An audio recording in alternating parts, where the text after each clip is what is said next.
नमस्ते, जय हिंद, जय भारत। जो काम मुगलों ने यहां पे तलवार के दम पे किया था, वही काम अंग्रेजों ने कानून बना के किया था। मुगलों ने भारत के मंदिरों को लूटा तलवार के दम पे, भारत के मंदिरों पे कब्जा किया तलवार के दम पे। अंग्रेजों ने मंदिरों को लूटा, मंदिरों पे कब्जा किया कानून बना के। और पहला कानून बनाया था उन्होंने 1863 में, 1863। मेरे हाथ में ये 222 कानूनों की लिस्ट है अंग्रेजों के।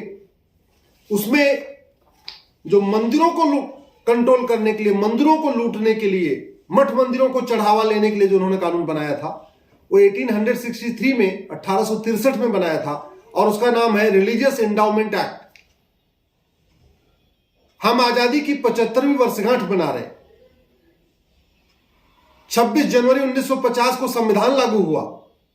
सरकारों की ड्यूटी थी कि जो मुगलों ने गलत काम किया उसको ठीक करें, जो अंग्रेजों ने गलत कानून बनाया उसको ठीक करें।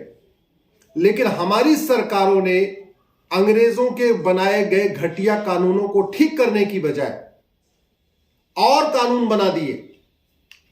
अंग्रेजों ने तो 1863 में एक कानून बनाया, रिलीजियस एंडाउमेंट एक्ट, मठ मंदिरों को कंट्रोल करने के लिए। उसके बाद तो 33 कानून और बन गए। समझिए जरा, भारत में मठ मंदिरों को कंट्रोल करने के लिए टोटल 35 कानून चल रहे हैं। 35 कानून। ऐसे लगता हिंदू हिंदुस्तान में सेकंड क्लास सिटीजन है। ऐसे लगता है हिंदुओं को बराबरी का दर्जा ही नहीं हिंदुस्तान में। वैष्णो देवी का पूरा चढ़ावा सरकार लेती है, लेकिन हजरत बल दरगाह से 1 रुपए नहीं लेती है।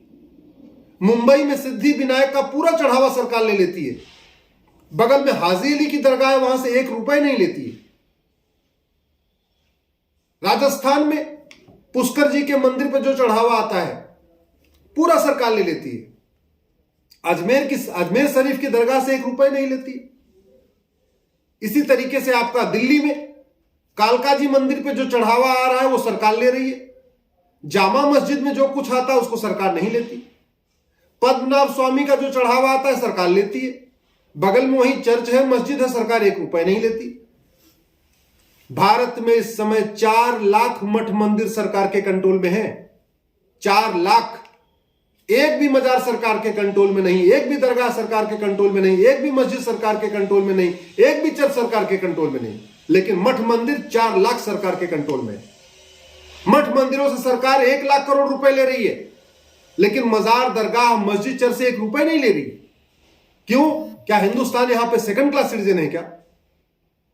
दुर्भाग्यवश कोई भी पॉलिटिकल पार्टी खुलेआम संसद में इन घटिया कानूनों के खिलाफ नहीं बोलती। कोई सांसद, 788 सांसद हैं, 788। 1-2 सांसद नहीं है। लोकसभा राज्यसभा मिला के 788 सांसद हैं।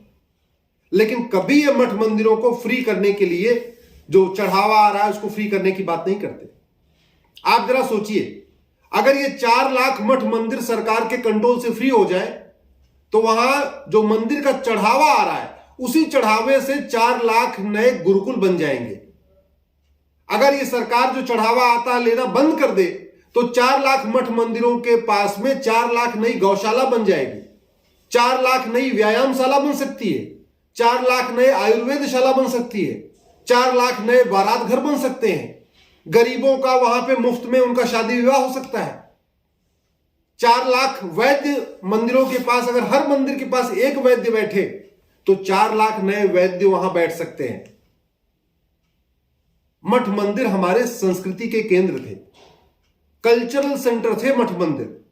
वहीं पे व्यायामशाला थी, लोग आके व्यायाम करते थे। वहीं योगशाला थी, लोग आके योग करते थे। वहीं ध्यानशाला थी, लोग आके ध्यान करते थे।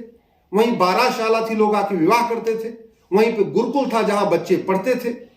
वहीं पे मुंडन संस्कार होता था, वहीं जनेऊ संस्कार होता था। हमारे अधिकांश संस्कार तो मठ मंदिर के पास में होते थे।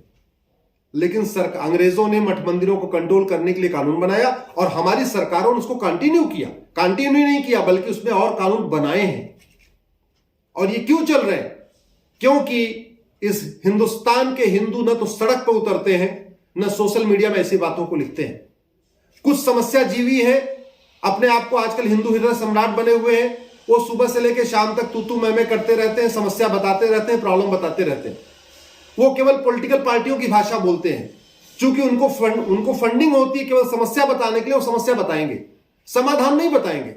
अरे भैया, भारत की सारी समस्याओं का समाधान संसद से ही निकलेगा। या तो संसद से निकलेगा या सुप्रीम कोर्ट से निकलेगा। और संसद और सुप्रीम कोर्ट को जगाने का तरीका है सड़क और सोशल मीडिया। तो सोशल मीडिया में समस्या लिखने से समस्या ठीक नहीं होगी। बीमारी की बात करने से बीमारी ठीक होती है क्या?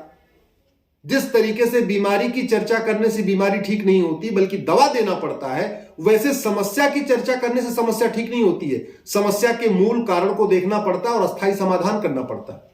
भारत की 80% समस्याओं का मूल कारण है घटिया कानून। या तो कानून है नहीं, और जो कानून है वो घटिया है। मैं आप लोगों से निवेदन करता हूं, प्लीज समस्या जीवियों के चक्कर में मत रहिए। ये समस्या जीवियों को राजनीतिक पार्टियां फंडिंग करती हैं केवल समस्या बताने के लिए।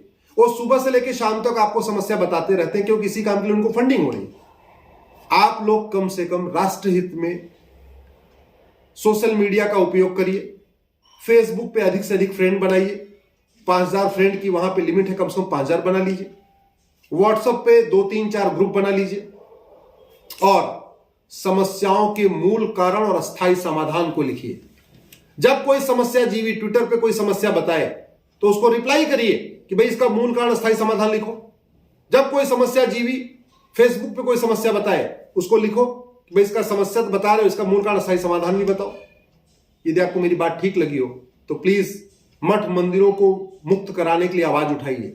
या तो सड़क पे उतरिए या तो सोशल मीडिया में लिखिए। मैं देश के सभी धर्मगुरुओं से कहता हूं, प्लीज आंखें बंद करने से कोई फायदा नहीं है। मठ मंदिरों को मुक्त कराइए और हर मठ मंदिर के पास एक गौशाला, एक गुरुकुल, एक वेदशाला, एक आयुर्वेदशाला, एक हवन कुंड, इस तरीके से वहां पे समग्र जो हमारा कल्चरल सेंटर है उस मठ मंदिरों को कंप्लीट कल्चरल सेंटर बनाइए। जय हिंद, जय भारत।